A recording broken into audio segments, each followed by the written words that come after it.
Good morning. Sodium carbonate தயாரிப்பில் 4 படிமுறைகளை பற்றி நான் குறிப்பிட்டிருந்தேன். முதல் 3 படிமுறைகளும் பார்த்திருக்கிறோம். 3வது படிமுறையில சோடியம் இருகார்பனேட்டை நாங்கள் வேறாக்குறோம். சோடியம் இருகார்பனேட் என்பது இன்றைக்கு ஒரு வர்த்தக ரீதியில ஒரு முக்கியமான ஒரு பதார்த்தமாக காணப்படுவதால இந்த 3 படி வரைக்குமான தாக்கங்களை நாங்கள் சோடியம் இருகார்பனேட் பிரித்தெடுப்புக்கு கையாளலாம். சோடியம் கார்பனேட் பிரித்தெடுப்பின் ஒரு பாதையில சோடியம் இருகார்பனேட் புறப்படுது. இந்த சந்தர்ப்பத்துல இதுக்கு தேவையான மூலப்பொருட்கள் என்று நாங்கள் பார்க்கும்போது இந்த தாக்கங்கள் 3 படியிலையும் நடக்கிற ஒட்டுமொத்த தாக்கங்களை கூட்டி எழுதுகள்ல தாக்கியில் என்னென்ன கூறுகள் தேவையோ அவற்றை நாங்கள் மூலப்பொருளாக அடையாளப்படுத்தி இருக்கலாம். அமோனியா என்று சொன்னான், நீர் என்று சொன்னான், NaCl என்று சொன்னான், CO2 என்று சொன்னான். சரியா? ஆகவே சோடியம் இருகார்பனேட்டின் உற்பத்திக்கு தேவையான மூலப்பொருட்கள் என்று கேட்டால் நீங்கள் இவற்றை குறிப்பிடக்கூடியதாக இருக்க வேண்டும். அதே போல 4வது படிமுறையில உங்களுக்கு தெரியும், இருகார்பனேட்டுகள் இலகுவாக வெப்ப பிரிகை அடையக்கூடியவை. வெப்பப்படுத்துவதன் மூலம் இருகார்பனேட் வெப்ப பிரிகை அடைஞ்சு சோடியம் கார்பனேட்டை தருவோம். எங்களுக்கு நோக்கம் சோடியம் கார்பனேட் தயாரிப்பு தானே. ஆகவே நாங்கள் வெப்ப பிரிகைக்கு உட்படுத்துவதன் மூலம் சோடியம் கார்பனேட்டை பெறலாம்.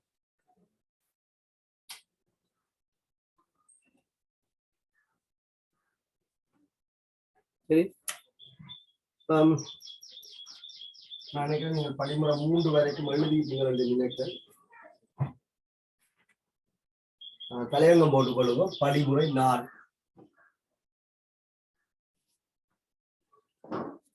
படிமுறை 4 சோடியம் இருகார்பனேட்டினை வெப்பப்படுத்தி கொள்ளுங்கள். சோடியம் இருகார்பனேட்டினை வெப்பப்படுத்தி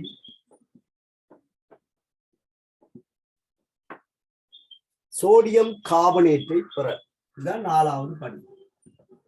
சோடியம் கார்பனேட்டை பெற.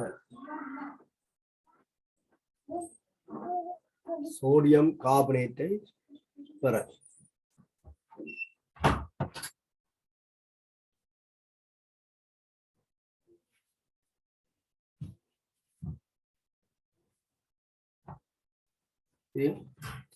கொள்ளுவோம். படிமுறை 3 வேறாக்கி பெற்ற. படிமுறை 3 வேறாக்கி பெற்ற. படிமுறை 3 வேறாக்கி பெற்ற.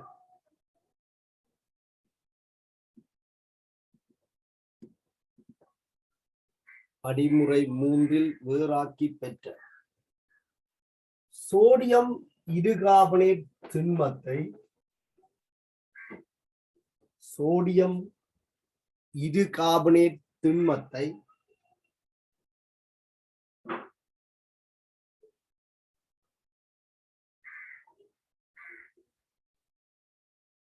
சோடியம் இருகார்பனேட் திண்மத்தை வெப்பப்படுத்துவதன் மூலம் வெப்பப்படுத்துவதன் மூலம்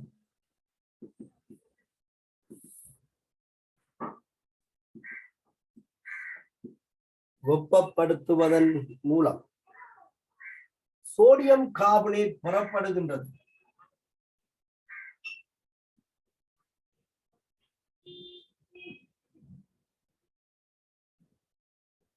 சோடியம் கார்பனேட் பெறப்படுகின்றது.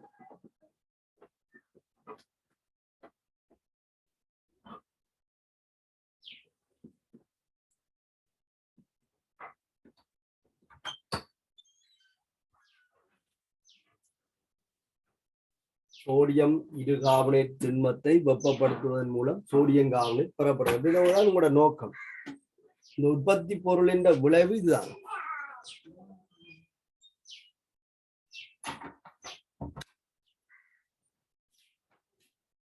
பாருங்க, இந்த 4வது படிமுறையில CO2 ஒரு குறிப்பிட்ட பகுதி விடுவிக்கப்படுது.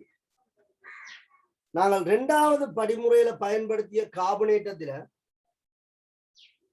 ஒட்டுமொத்த CO2வும் விளைவுக்குள்ள போகல. அதுல ஒரு பகுதி மீண்டும் என்ன செய்யப்படுது என்று சொன்னால் CO2 விடுவிக்கப்படுது. அப்ப இந்த CO2வை நாங்கள் படிமுறை 2ல மீண்டும் கார்பனேற்றத்துக்காக மீள் சுழற்சி படுத்தலாம்.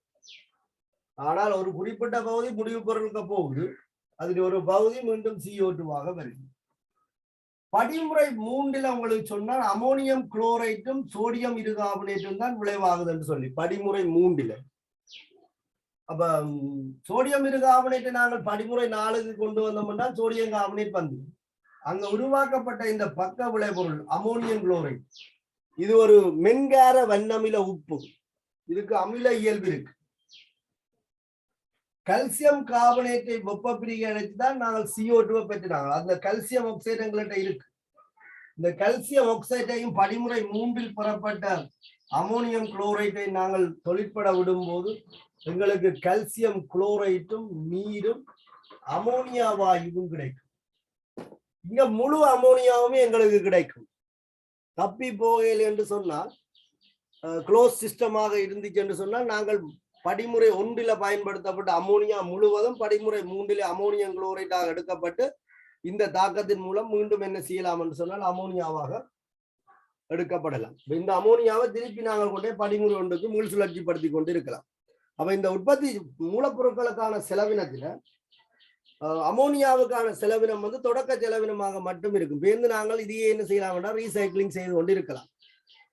முடிவு பொருளுக்குள்ள அமோனியா வந்து போகையில அப்ப அமோனியாவால வேஸ்டேஜ் வரையில அமோனியா தாக்கத்துக்கெல்லாம் ஹெல்ப் பண்ணி முடிவு பொருளை கொண்டு வந்து தந்துட்டு திருப்பியும் வேறொரு தாக்கத்தினூடாக என்ன செய்யப்படுதுன்னு சொன்னால் உருவாக்கப்படுது. அப்ப இந்த உருவாக்கப்படுகின்ற அமோனியா படிமுறை 1க்குள்ள அமோனியமேட்டலுக்கு கொண்டு போய் சேர்த்து நாங்கள் திருப்பியும் என்ன செய்யலாம்னா இன்னும் சோடியம் கார்பனேட் உற்பத்தியை மேற்கொள்ளலாம். இதெல்லாம் சோல்வே சோடா முறை சோடியம் கார்பனேட் பிரித்தெடுப்பின் அனுகூலங்கள். சரிதான். அப்ப படிமுறை 3ல உங்களுக்கு CO2 வருது, படிமுறை 4ல CO2 வருது. அதுல ஒரு பகுதி தான் உங்களுக்கு கிடைக்கும். படிமுறை 3ல வந்து அமோனியம் குளோரைட்டை நீங்கள் வெப்பப்படி அடைய செய்வதன் மூலம் அமோனியாவை பெற்று ரீசைக்கிளிங் செய்யலாம். சரிதான். அப்ப இந்த தாக்கத்தை சமப்படுத்தி எழுதி கொள்ளுங்க. 2 சோடியம் இருகார்பனேட், ஒரு சோடியம் கார்பனேட் வெப்ப பிரிக்க தெரியும் தானே, CO2 நீர்.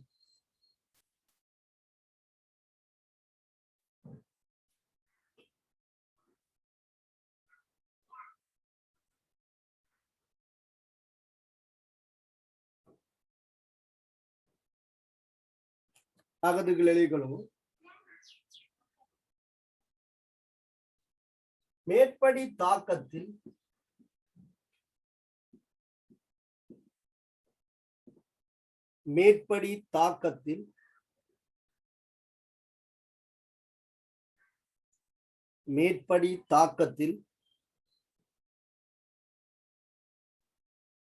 பக்க விளைவாக தோன்றும் CO2 வாயுவானது பக்க விளைவாக தோன்றும் CO2 வாயுவானது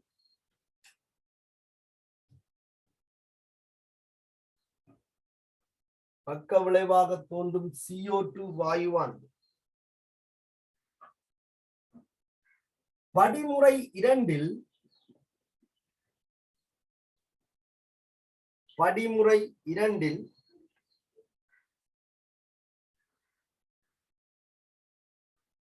கார்பனேட்டாக்களுக்கு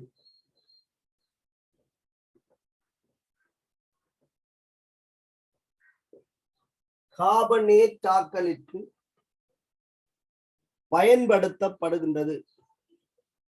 கார்பனேட்டாக்களுக்கு பயன்படுத்தப்படுகின்றது.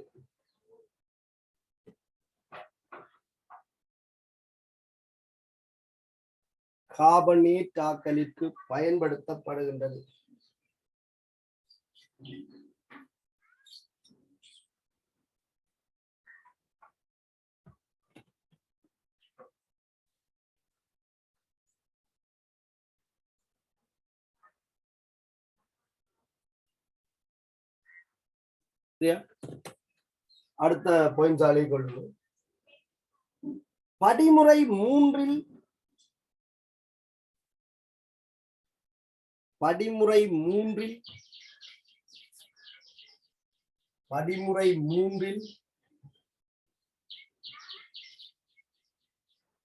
பக்க விளைவாக கிடைக்கும் படிமுறை 3 பக்க விளைவாக கிடைக்கும்.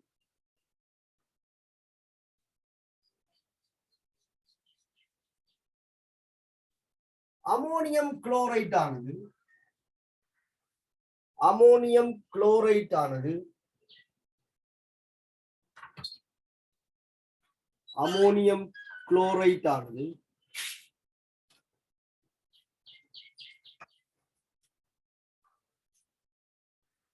சுண்ணாம்பு கல்லின் பிரிகியால் கிடைக்கும். சுண்ணாம்பு கல்லின் பிரிகியால் கிடைக்கும்.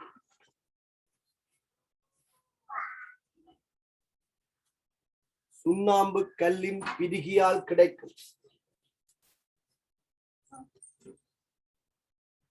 கால்சியம் ஆக்சைடுடன் தாக்கமடைய செய்யப்பட்டு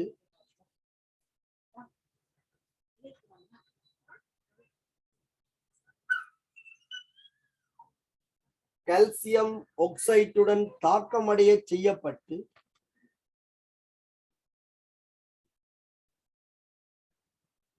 அமோனியா வாயு புறப்படும். அமோனியா வாயு புறப்படும்.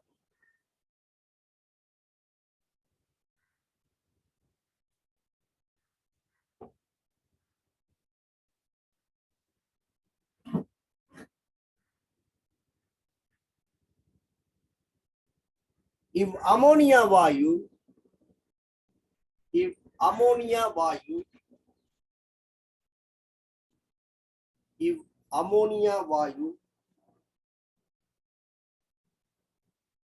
படிமுறை ஒன்றில்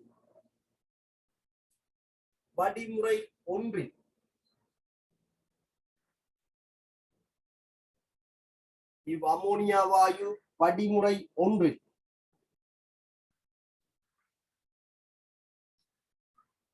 அமோனியா வாக்கத்திற்கு பயன்படுத்தப்படுகின்றது.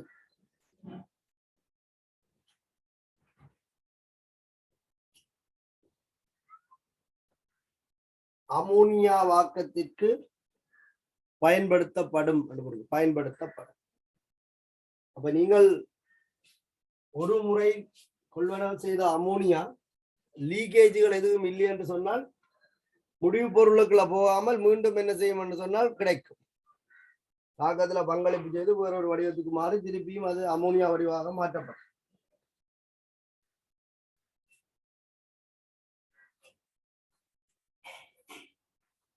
தாக்கத்தை போட்டுக்கொள்ளுங்க. அமோனியம் குளோரைட் கால்சியம் ஆக்சைடுடன் தாக்கத்துல கால்சியம் குளோரைட்டும் நீரும் அமோனியாவும் விடுவிக்கப்படும்.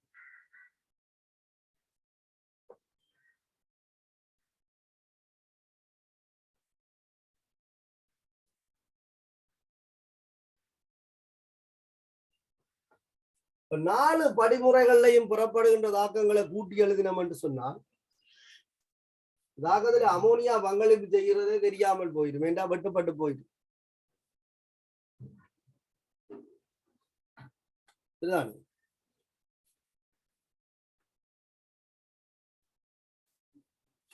ஒட்டுமொத்த தாக்கத்தை நீங்க பாத்தீங்கன்னு சொன்னால் கால்சியம் கார்பனேட்டுக்கு NaCl-க்குமான தாக்கத்துல கால்சியம் குளோரைடும் சோடியம் கார்பனேட்டும் தான் விளைவாக கிடைப்பது போல் தோன்றுவேன். இடையில வந்ததெல்லாம் ஒவ்வொரு மாற்றத்துக்கு உட்பட்டு திருப்பி கடைசியா அவங்களுக்கு மிஞ்ச போறது இதுல வரப்போற கால்சியம் குளோரைடும் இதுதான் சோடியம் கார்பனேட் தான் முடிவு பொருளாக வரும். அப்ப இங்க நீங்க பயன்படுத்தின அமோனியா CO2 எல்லாம் கேன்சல் பண்ணப்பட்டு கொண்டு போகும். கடைசியில மிஞ்ச போறது CO2 தாரதுக்கான கால்சியம் கார்பனேட் விரிகையும் NaCl தான் நடக்கும். இறுதி தாக்கம் வந்து உங்களுக்கு எல்லா தாக்கத்திலையும் ஒட்டுமொத்த வடிவம் இப்படித்தான் இருக்கு. சரிதான். அப்ப இந்த சோல்வே சோடா முறை தயாரிப்பின் இறுதி பக்க விளைபொருள் அப்படின்னு பாத்தீங்கன்னு சொன்னா கால்சியம் குளோரைடாக தான்.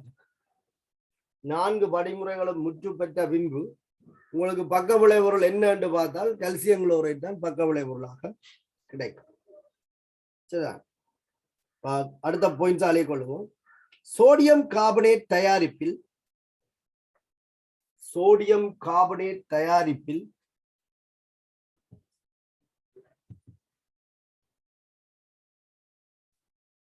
சோடியம் கார்பனேட் தயாரிப்பில்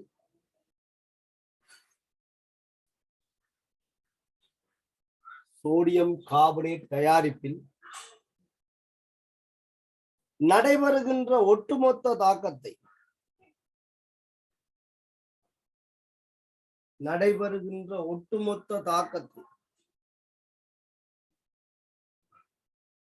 பின்வருமாறு குறிப்பிடலாம். எல்லா தாக்கத்தின் நிகர தாக்கம் இப்படித்தான் இருக்கும். ஏனென்றா பயன்படுத்தப்பட்ட அமோனியா திருப்பி கிடைக்குது, சரிதானே? அப்ப அமோனியா இந்த தாக்கத்துல பங்களிப்பு செய்யாது. CO2 திருப்பி உருவாகுது. அப்ப கல்சியம் கார்பனேட் மட்டும்தான் இங்கே இருக்கும், CO2 இருக்காது. தாக்கத்துல பயன்படுத்தப்பட்டாலும் விளைவில உருவாகிறதால இல்லாம போகுது.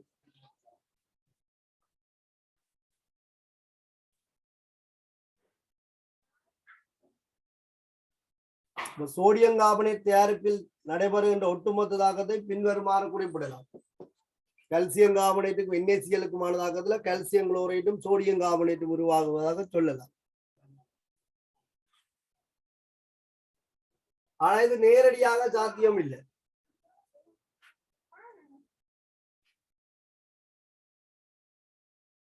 சாதாரணமாக கல்சியம் கார்பனேட்டுக்கு சோடியம் குளோரைட்டை சேர்த்து சோடியம் கார்பனேட் எடுக்கலாம், அதனால இவ்வளவு ரிஸ்க், சரிதானே? ஆனா கடைசியில ஒட்டுமொத்த தாக்கத்தை எழுதும் போது எங்களுக்கு இந்த ரெண்டுக்கும் இடையில தான் நிகர தாக்கம் நடக்கும்.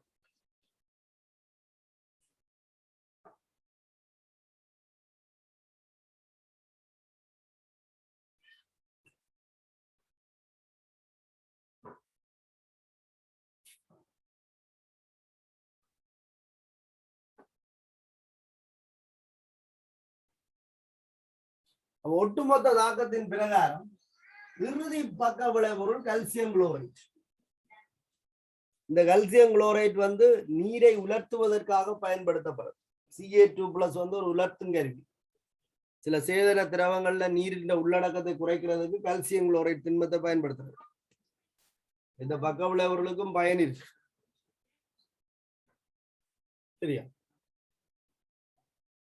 தாக்கத்துக்கு எழுதிக்கொள்ளும். சோல்வே முறை சோடியம் கார்பனேட் தயாரிப்பில்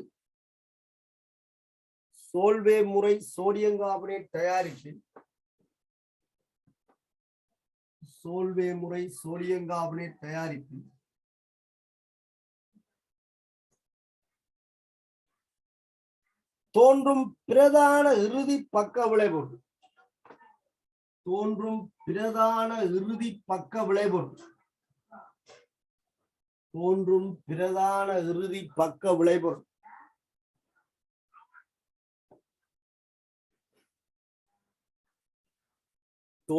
பிரதான இறுதி பக்க விளைபொருள் கால்சியம் குளோரைட் ஆகும்.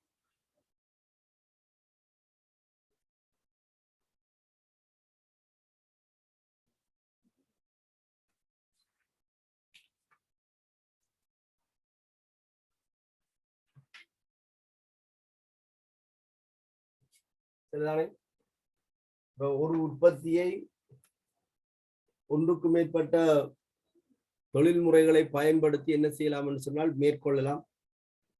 அப்ப சோடியம் கார்பனேட் சோல்வே முறை கூடாக உற்பத்தி செய்யப்படுகிறது. ஏன் சோல்வே முறை சோடியம் கார்பனேட் உற்பத்தி விரும்பத்தக்கது? இதுல என்ன அனுகூலம் இருக்கு அப்படின்னு சொல்லி பாத்தீங்கன்னு சொன்னால், இந்த மூலப்பொருட்கள் ஒன்று அமோனியா, கல்சியம் கார்பனேட் சுண்ணாங்கல், மற்றது NaCl நிரம்பிய பிரைன் கரைசல். அப்ப இந்த சுண்ணாம்புக்கல் இலகுவாகவும் மலிவாகவும் பெறக்கூடிய ஒரு கூறாக எங்களோட நாட்டில் அதிகம் காணப்படுது. அநேகமான நாடுகள்ல கடல் இருக்கிற பிரதேசங்கள் எல்லாம் முருகை கற்பாறைகள் அதுகள் உயிரங்கிகள், சரிதானே? அப்ப ஏதோ ஒரு சந்தர்ப்பத்துல உருவாக்கப்பட்டு அவை ஓரளவுக்கு பெறக்கூடியதாக இருக்கும். இப்ப சுண்ணாம்பு கல் என்பது கல்சியம் கார்பனேட்டை பிரதானமாக கொண்ட ஒரு ரசாயன கூறு. அப்ப அதுகளை இலகுவாக பெறலாம், மற்றது மலிவாகவும் பெறலாம்.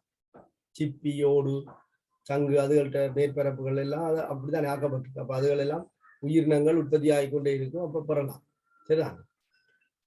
NaCl நிரம்பிய நீர் கரைசலை பெறுவதும் கடினமானது இல்லை, அதுவும் இலகுவானது.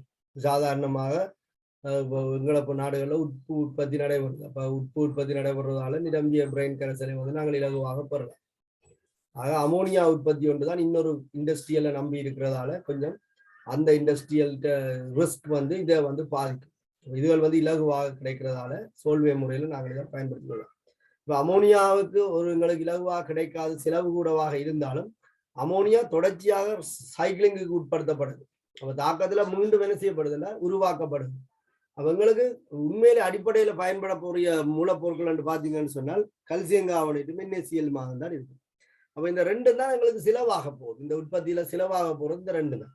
மற்றதெல்லாம் பயன்பாட்டுக்குரியதாக இருக்கும். பயன்படுத்தப்பட திருப்பி எங்களுக்கு கிடைக்கும். திருப்பி பயன்படுத்த கல்சியம் கார்பனேட்டும் சோடியம் குளோரைடும் தான் முடிய போகும். இந்த முடிய போற ரெண்டு வளங்களும் எங்களுக்கு அப்படி இலகுவாக மெலிவாக கிடைக்கிறதால இந்த முறை வந்து எங்களுக்கு ஒரு சிறந்த முறையாக காணப்படுது.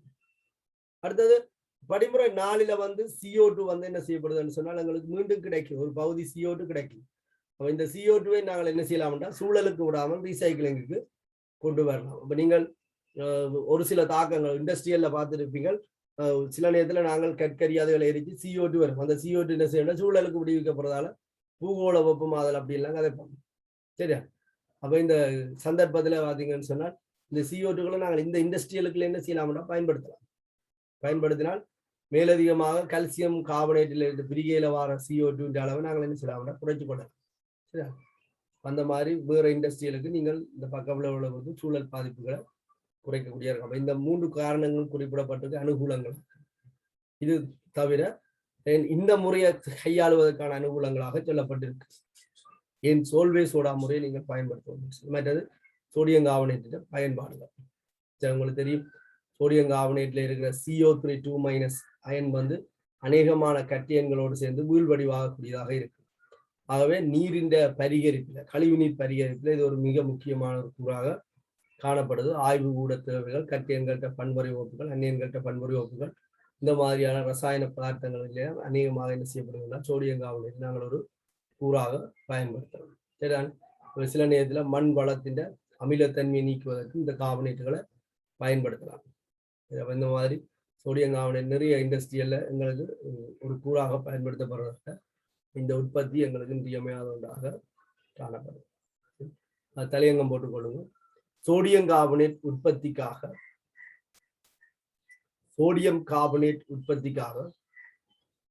சோல்வே முறையை பயன்படுத்துவதன் அனுகூலங்கள். சோடியம் கார்பனேட் உற்பத்திக்காக சோல்வே முறையை பயன்படுத்துவதன் அனுகூலங்கள். சோல்வே முறையை பயன்படுத்துவதன் அனுகூலங்கள்.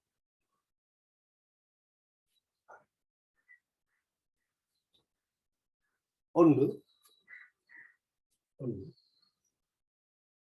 NaCl, calcium carbonate.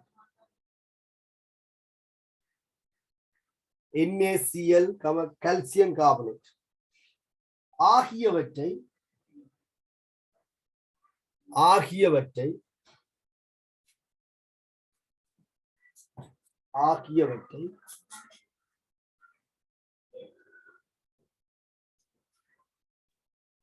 குறைந்த செலவில்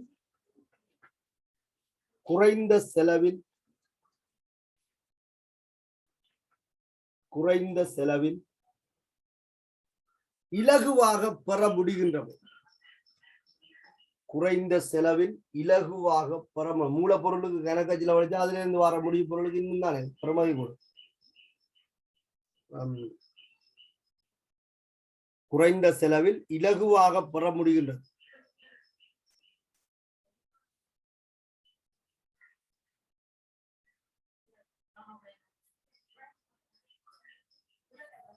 இரண்டாவது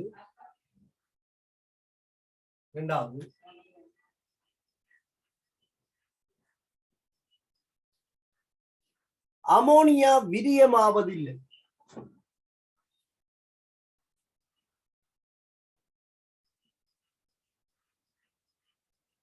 அமோனியா விரியமாவதில்லை, செலவழிக்கப்படுற இல்லை.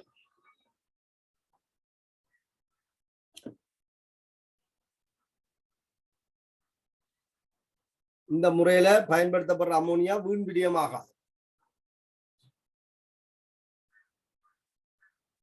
அமோனியா விரியமாவதில்லை. தொடர்ந்து கொள்ளுங்க. அதனை சுழற்சிப்படுத்துவதன் மூலம்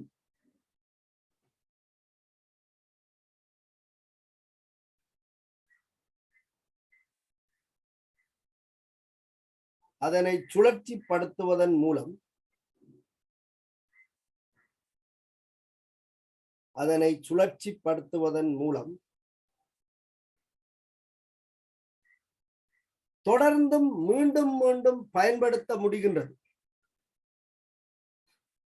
தொடர்ந்தும் மீண்டும் மீண்டும் பயன்படுத்த முடிகின்றது.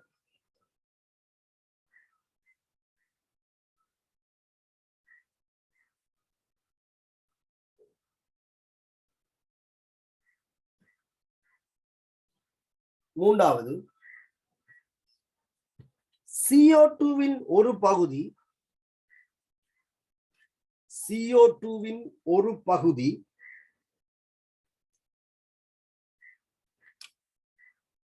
மீள பயன்படுத்தப்படக்கூடியதாக உள்ளது. CO2வின் ஒரு பகுதி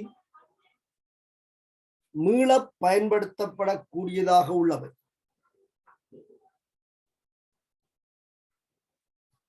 CO2வின் ஒரு பகுதி மீள பயன்படுத்தப்படக்கூடியதாக உள்ளது.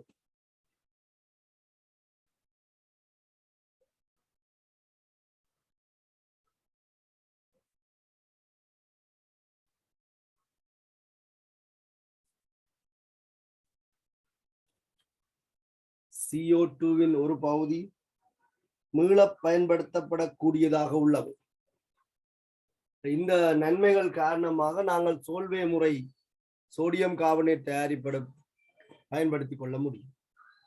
இதுல பயன்படுத்தப்படுகின்ற மூலப்பொருட்களாக இந்த ரெண்டும் தான் இருக்கு. இது தாக்கத்துக்கு தேவையானது, மீண்டும் விளைவில் உருவாக்கப்படுவதால முடியாது. சரி, அப்ப இது ரெண்டும் மலிவாக கிடைக்கும். அடுத்த அலையங்கம் போட்டுக் கொள்ளுங்க. சோடியம் கார்பனேட்டின் பயன்பாடுகள் நிறைய இருக்கு. நான் கொஞ்சம் தாரன், ரிசோர்ஸ்ல இருந்த கொஞ்சத்தை தாரன், நீங்கள் தேடி பார்த்து கொள்ளுங்க. சோடியம் கார்பனேட்டின் பயன்பாடுகள்.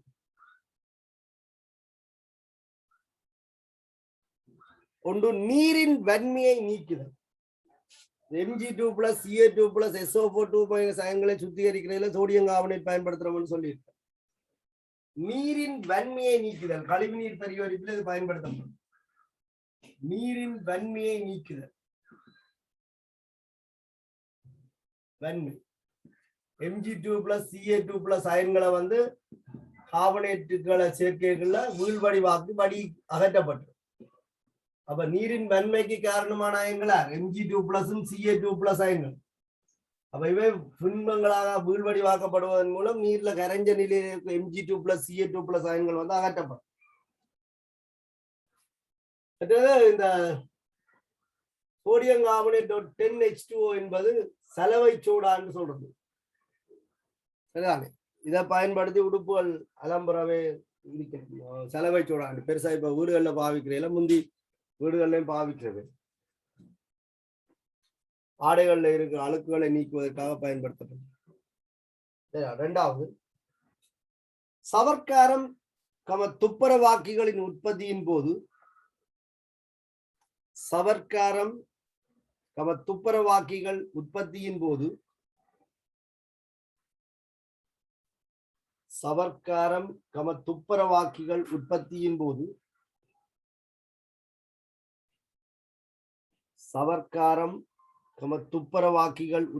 போது அழுக்ககற்றும் செயலை விருத்தி செய்வதற்காக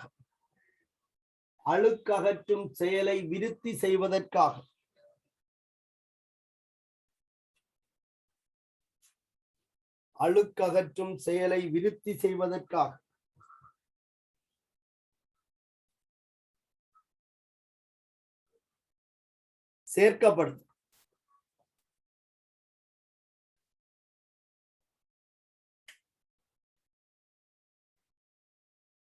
மூன்றாவது, சலவை சோடாவாக சலவை சோடா என்பதுதான் Na2CO3.10H2 சலவை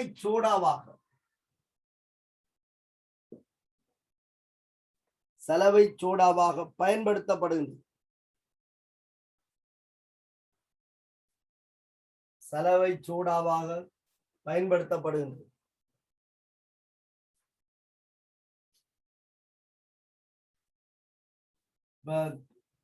பேப்பர் உற்பத்தி இருக்குதானே, அதுலயும் காகித கூழ் அதோட இது வந்து சேர்க்கப்படுதுன்னு சொல்லப்பட்டிருக்கு. சரிதான், அதை நோட் பண்ணி கொள்ளுங்க. காகித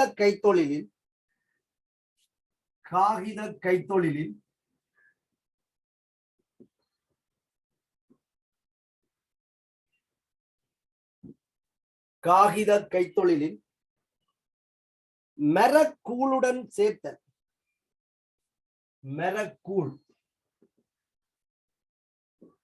மரக்கூழுடன் சேர்த்தல்.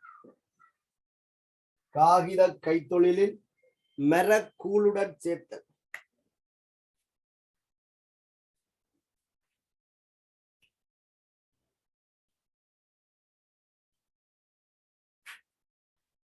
காகித கைத்தொழிலில் மரக்கூழுடன் சேர்த்தல்.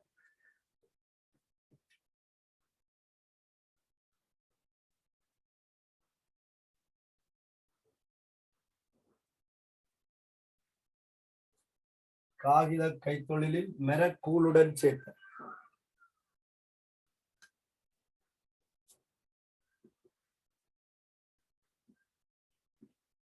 கண்ணாடி உற்பத்திக்கு பயன்படுத்தப்படுகிறது. கண்ணாடி உற்பத்திக்கு பயன்படுத்தப்படுகிறது.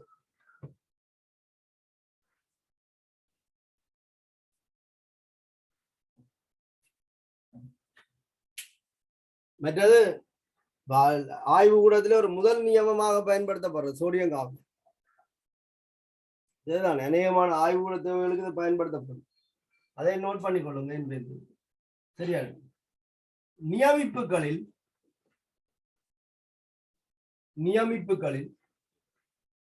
ஒரு முதல் நியமமாக பயன்படுத்தப்படுகிறது. ஒரு முதல் நியமிப்புகளில் ஒரு முதல் நியமமாக பயன்படுத்தப்படுகின்றது. நியமிப்புகளில் ஒரு முதல் நியமமாக பயன்படுத்தப்படுகிறது.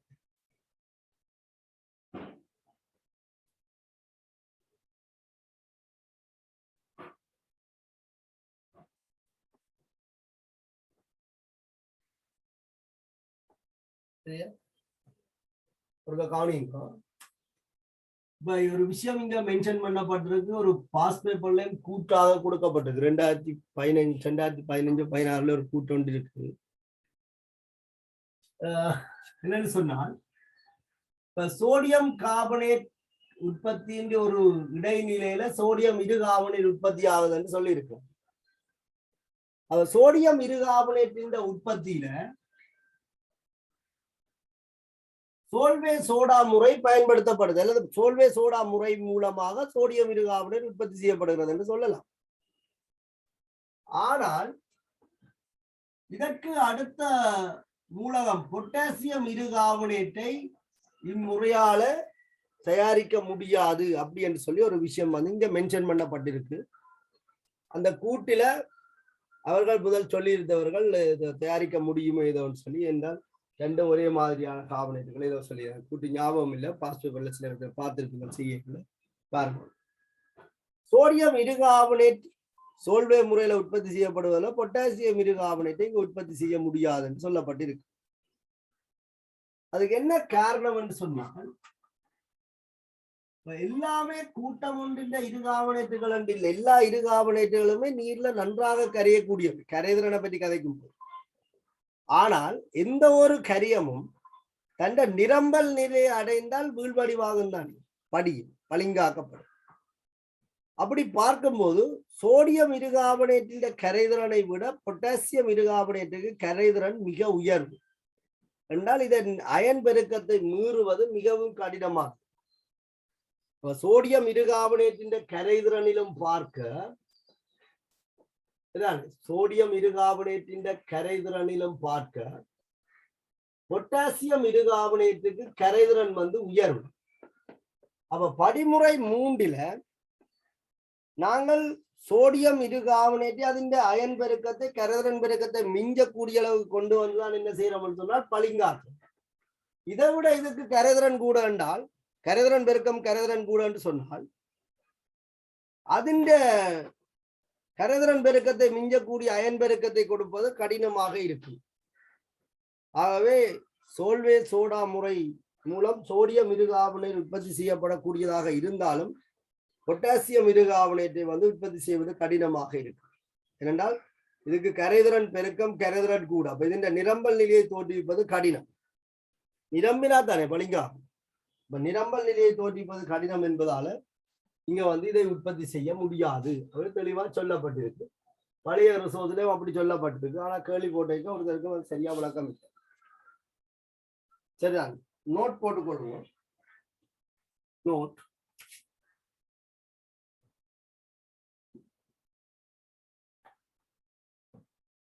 சோடியம் இருகார்பனேட்டின்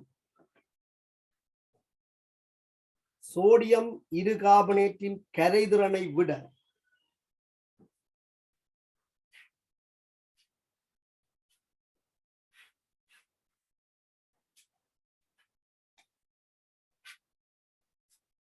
சோடியம் இருகார்பனேட்டின் கரைதிறனை விட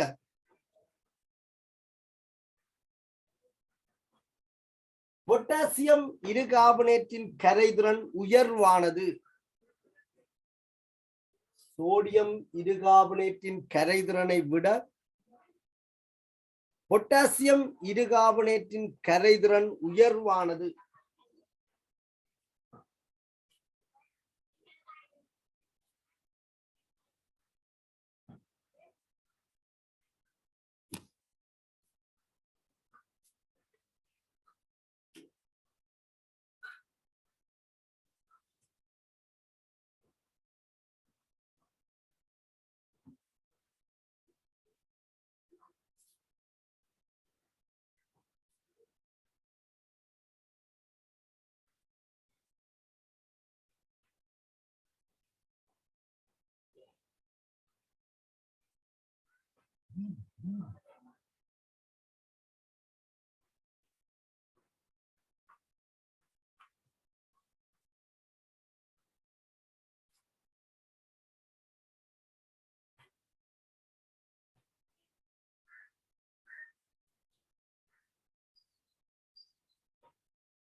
சோடியம் இருகார்பனேட் கரைதிறனோட பொட்டாசியம் இருகார்பனேட் கரைதிறன் உயர்வானது.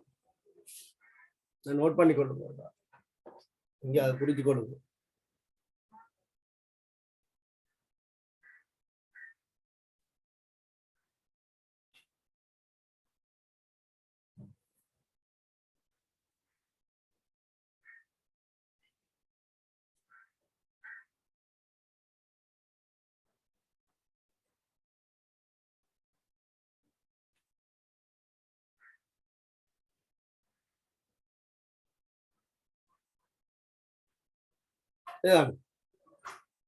சோடியம் இருகார்பனேட்டின் கரைதிறனை விட பொட்டாசியம் இருகார்பனேட்டின் கரைதிறன் உயர்வானது.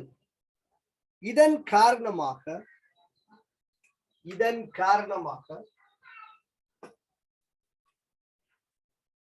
இதன் காரணமாக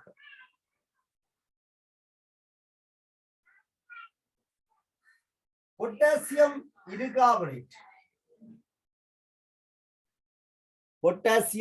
இருகார்பனேட் கோபுர அமைப்பில்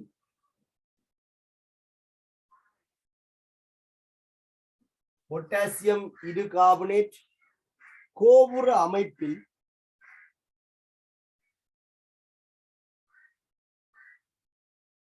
வீழ்வடிவாவதில்லை.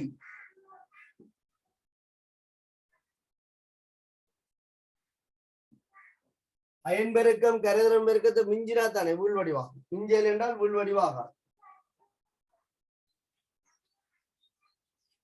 கோபுர அமைப்பில் வீழ்வடிவாவதில்லை.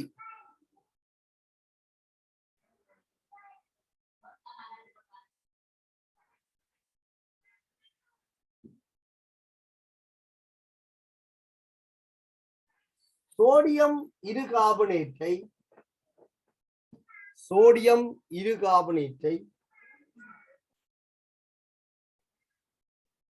உற்பத்தி செய்ய சோடியம் இருகார்பனேட்டை உற்பத்தி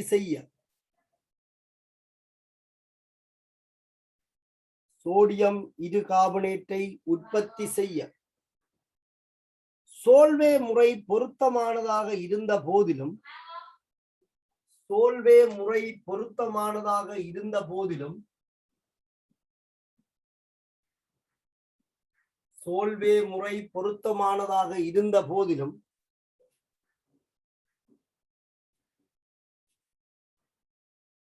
பொட்டாசியம் இருகார்பனேட்டை தயாரிப்பதற்கு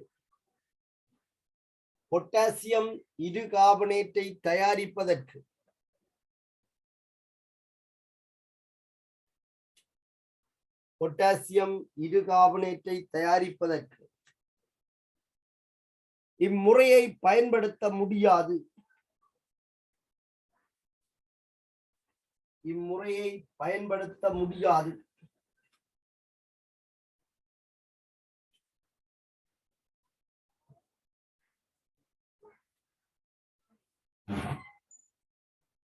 சரிதானே? இது ஒரு பாஸ் பேப்பர்ல கூட்டாக கொடுக்கப்பட்டிருந்தது. தெளிவா இந்த விஷயத்தை ரிசர்ச் புக்ல சொல்லிட்டு தான் கேள்வி போட்டிருக்கோம்.